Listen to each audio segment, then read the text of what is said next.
আজরাইল অসুবিধা নাই রে, আমি জানি যে কোনো সময় মরণ হবে আমার, তবে আমার মনে হয় আমার পরিবারের সঙ্গে আজকে আর সাক্ষাৎ হবে না। যখন নাকি নামাজের সময় হয়ে যায়, আমি গামছাটা যাই নামাজ বানায়া দিয়া জমিনে মহান আল্লাহর কুদরতি কদমে সেজদায় পড়ে যাই।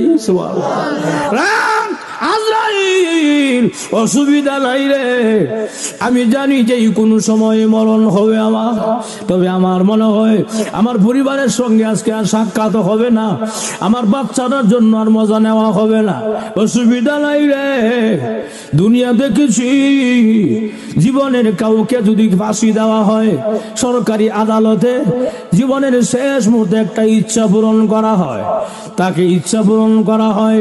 আজরাইল এটা আমার জীবনের শেষ সময়, আমি জানি না আমার এরকম শেষ ইচ্ছাটা পূরণ হবে কিনা। আমার ইচ্ছাটা হইল আমি এখন যা আমার গামছাটা জমিনে বিছাইয়া দিলাম, আমার এখন ওযু আছে, আমি 2 রাকাত নামাজে এখন দাঁড়াইয়া যাব। তবে আমার ইচ্ছা হইল প্রথম রাকাতে আমার গায়ে তুমি হাত দিও না, দ্বিতীয় রাকাতের প্রথম সেজদা আমার গায়ে তুমি হাত দিও না। আজরাইল দ্বিতীয় রাকাতের দ্বিতীয় সেজদা যখন যাব, মেহেরবানি করে তুমি আমাকে মহান আল্লাহর কাছে পৌঁছায়া দিও।